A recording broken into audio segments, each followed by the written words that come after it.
Thanks again to all of our supporters on Patreon. You can find out how to become a supporter by visiting patreon.com/thecyberwire.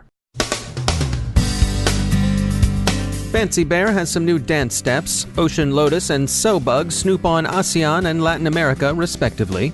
Notes on international law and the future of cyberwar from CyCon. And Appleby insists the Paradise Papers were not an inside job.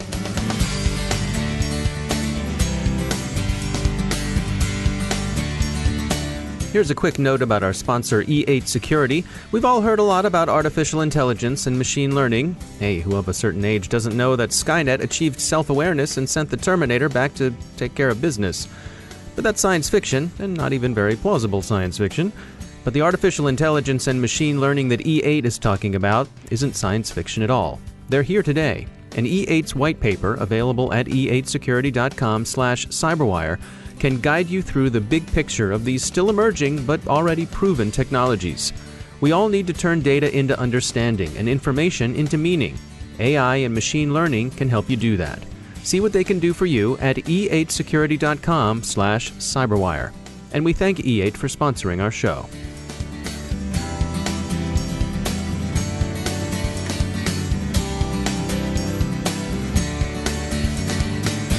Major funding for the Cyberwire podcast is provided by Cylance. I'm Dave Bittner in Baltimore with your Cyberwire summary for Wednesday, November 8th, 2017.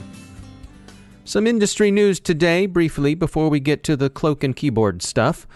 Fallout from NotPetya continues to descend on earnings. The latest victim to report that the June pseudo-ransomware campaign continues to inflict financial pain is the shipping giant Maersk, which is estimating NotPetya losses at somewhere north of $300 million.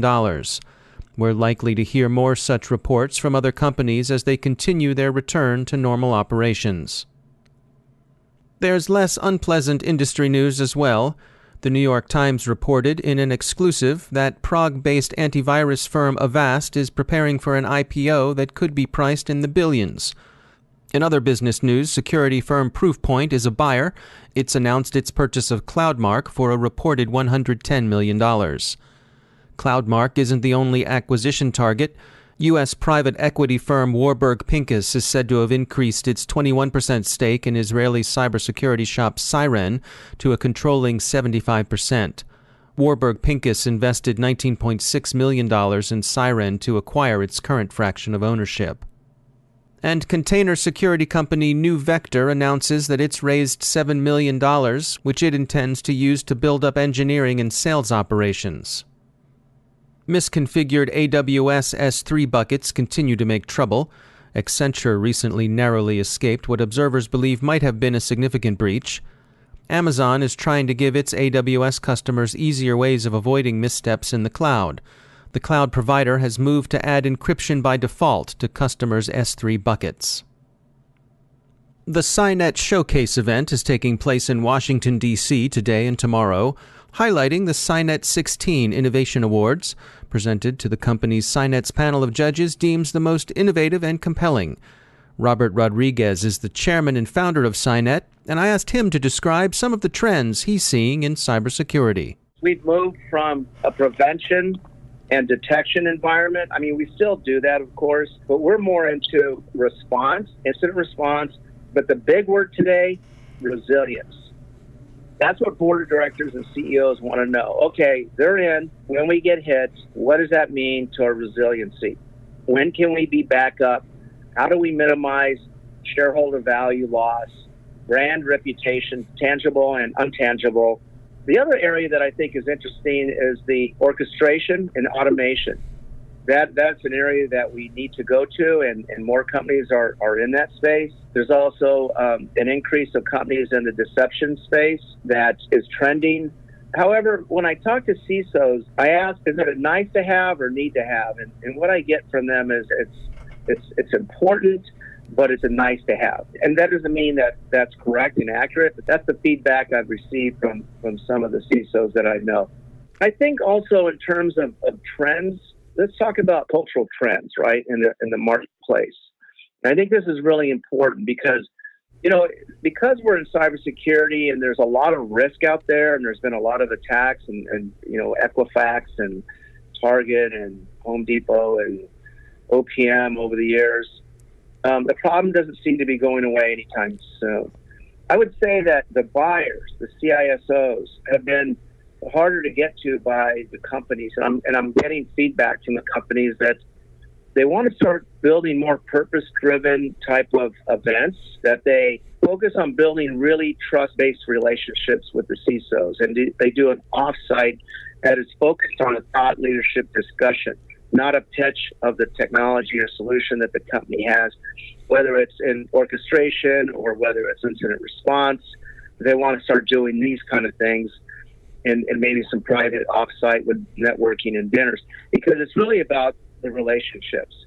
And it's building not just relationships, but trust-based relationships. That's one of the things I'm hearing from the companies. And part of the challenge is, as the CISO, whether they're industry or government, are in high demand. And when anything's in high demand, sometimes you can be reclusive because the noise is so great. What's out there that really makes sense? And also, everybody wants them. I mean, the vendors want them. The venture capitalists want them to introduce the portfolio companies. The event people want them to speak when they go to Gartner or RSA. A lot of people want them to go to their dinners.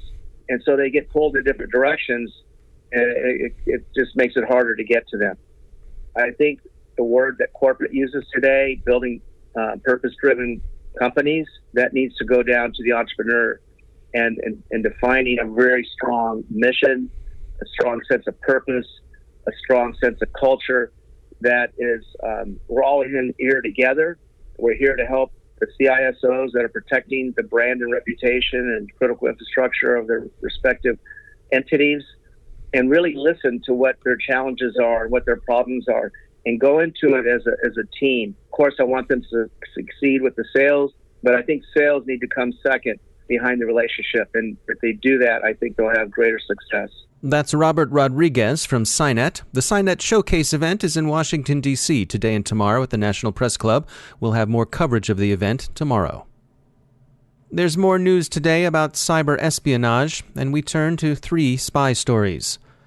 There wasn't much barking heard from Moscow dogs in yesterday's U.S. off-year elections, at least not so far. But the Russian organs haven't been idle either. McAfee notes that Fancy Bear, and if you're keeping score at home, unofficially that's Russia's GRU, the military intelligence agency, after having fished CyCon with little evident success, continues to tune its activities. It's seeking to take advantage of a recently demonstrated Microsoft Office vulnerability. The dynamic data exchange can be exploited to install malware. And it's baiting its fishhooks with fears surrounding the recent terror attack in New York City. At least 2 other active espionage campaigns are in progress. Velocity is tracking a Vietnamese threat group the company says is running an ongoing cyber espionage campaign against ASEAN neighbors. The researchers are coy about attributing their activity to any nation-state, but its interests appear to coincide with those of Vietnam's government. The threat actors are being identified with APT-32, also known as OceanLotus, which FireEye described in May. APT-32 is currently engaged in surveillance of ASEAN meetings convened in Manila. Symantec researchers find that espionage group Sowbug, known since 2015, are still quietly active with its Felismus malware. Sowbug's targets have principally been in Latin America, but it's recently expanded its interests to include Asia. It looks like nation-state-sponsored activity with an interest in diplomatic intelligence, but which nation might be running Sowbug is unknown. The targets are unusual in that Latin America is heavily overrepresented. Most such campaigns have shown more interest in Western European and North American targets. And while we're thinking of espionage and nation-state conflict, it's worth turning to the CyCon conference that's meeting in Washington, D.C. Yesterday's sessions included an interesting panel on the Talon Manual and international law as it affects cyber operations. The panelists, many of whom had been involved in preparing Talon 2.0, stressed a commonly overlooked fact about this NATO publication on cyber conflict. It was developed to expound lex lata, the law as it stands, and not lex ferenda, the law as it ought to be. They saw this as essential to the manual's credibility. There was one significant area of dispute, and that was over sovereignty, how it's to be interpreted, how it informs permissible activity under international law, and how it interacts with a requirement for due diligence. This morning, an international law expert, Denton's Peter Stockberger, picked up some of the themes addressed by the Talon panel. In particular, he was interested in the ways in which international law surrounding attribution of cyber attacks has been evolving. Since customary practice is one of the sources of international law, Stockberger said it was worth keeping an eye on how formal attribution of attacks has developed over the last few years. The test for attribution has been, since the 1990s at least, the effective control test. That is, you could attribute a third-party attack to a nation-state only if that state could be shown to be in effective control of the third party. Support, even funding, would be insufficient. But now, especially since the U.S. attributed the 2014 Sony hack to North Korea, there's been a movement, in practice, away from effective control to a new, less stringent test: control and capabilities. Thus, we now cite similar malware, IP addresses, common tactics, and other more circumstantial matters when we attribute a cyber attack to a state. This is a relatively new and not fully appreciated development, Stockbridge argued.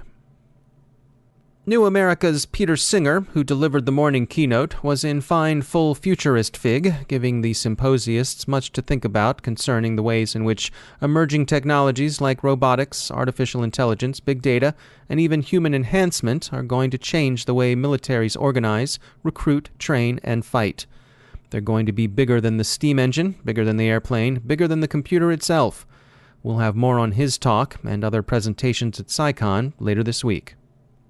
And leaving CyCon to return to the world of crime, in case you were wondering, Appleby, the Bermuda offshore specialist law firm, says it was hacked and that it wasn't an inside job. Some outsider got in to steal and leak the Paradise Papers. There's still no word on who the hackers were or how they got in. It's also unclear that the leaks reveal any illegal activity, but consensus remains that the optics are bad for those mentioned in dispatches. It's striking to see the way Appleby continues to insist that the leaks are the fruit of criminal hacking and that the law firm is the victim here. And legally, it's hard to disagree with them. Now I'd like to tell you about a new white paper from our sponsor Delta Risk. More than 90% of companies are using the cloud. Although the benefits are clear, moving to the cloud comes with new and unique security challenges. In the white paper, Understanding the Challenges of Cloud Monitoring and Security, Delta Risk cloud security experts outline the key methods organizations can adapt to gain clearer visibility into their network and critical assets. You can get your copy of the white paper by visiting deltarisk.com/whitepapers-cloud monitoring. Delta Risk LLC, a Chertoff Group company, is a global provider of cybersecurity services to commercial and government clients. Learn more about Delta Risk by visiting deltarisk.com. And we thank Delta Risk for sponsoring our show.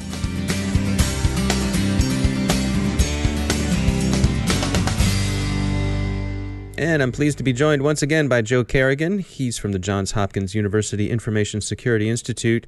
Joe, welcome back. You wanted to take us through a story today about being able to report vulnerabilities when you find them. Right. So one of my roles at the Information Security Institute at Johns Hopkins University is I am the coordinator for all of our vulnerability disclosures.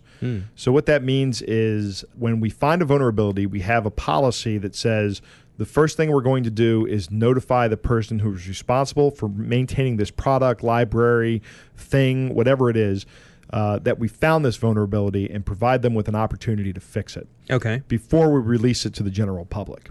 All right. And I've had to report a number of vulnerabilities over the past couple of years that we found. And one of the things I found was that it's very difficult to tell a company that you found a vulnerability in their product. Why do you go on? What do you? I mean, do they not have an email address? Or are they just not set up to do it? I'll talk about a specific company which shall remain nameless. Okay. Now, there are companies out there that have stepped up and they're starting to do this, particularly big software manufacturers like Microsoft and Google. Sure, we hear about bug Apple, bounties and things like that. Exactly, yeah. And every company should have this. But Right. There was one company where I would get in touch with them. I called all over to their offices, and they were like, their engineering department was, I don't know who you'd send that to. And I sent it. I eventually wound up using the support portal and said, can I give this to you we consider this vulnerability disclosed. And at one point in time, from one company, I got back a letter that said, or an email that said, we have received your vulnerability disclosure and we've notified our legal team. Of course they have. And I wrote them back. You're waiting for your summons, right? Exactly. And somehow you've violated the Digital Millennium Copyright Act or something, right? By finding a vulnerability like a good academic research organization. Yes. So I wrote them back and I said, I would recommend that you also send this to your engineering team.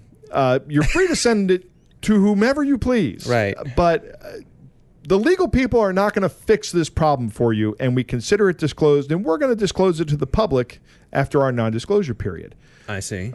So there was this company that we had been working, I made a number of disclosures to, and a news organization contacted the professor who was the advisor to the students who found these vulnerabilities and said, what do you do when you find these vulnerabilities? And he says, well, we try to tell the companies, but we generally have a hard time doing that. So then the news organization contacted the company and asked the vice president of communications at that company, why can't Hopkins disclose these vulnerabilities to you? And that got some attention, right? Of course it did. When a large news organization contacts you and you says, just got to get to the right person. You got products that have security vulnerabilities in them, and the people that find them can't report them to you. And we got some immediate attention. And this company, I don't want to say anything about the company. The company actually, they took care of the problem. They solved it. And they're actually looking at starting a bug bounty now, which is great. It's unfortunate that it takes that kind of pressure to do that. Companies, every single company that manufactures a product that can have a security vulnerability, so anything that is a computer, or when I say is a computer, there's so much stuff that's actually a computer that you don't even a computer think these of days? being a computer. A router, right? Your router at your house that you have, that's probably a Linux computer. Right inside your thermostat, your security camera, your refrigerator, your refrigerator, oven, your washing machine. They all have computers now, and they're connected to the internet. This all goes back to the surface area problem, the attack surface problem. But these manufacturers all need to have a public way for people to put data into their realm of knowledge that somebody has found a vulnerability. So it needs to be beyond the general contact us form on the website, so that it properly gets routed, and gets the proper attention that it deserves. It does, and you need to have you need to have a way for security researchers to reach out and get in touch with you. Okay, Joe Carrigan, thanks for joining us. It's my pleasure. And that's the Cyberwire. Thanks to all of our sponsors who make the Cyberwire possible, especially to our sustaining sponsor, Cylance. To find out how Cylance can help protect you using artificial intelligence, visit Cylance.com. The Cyberwire podcast is produced by Pratt Street Media. Our editor is John Petrick. Social media editor is Jennifer Iben. Technical editor is Chris Russell. Executive editor is Peter Kilpie. And I'm Dave Bittner. Thanks for listening.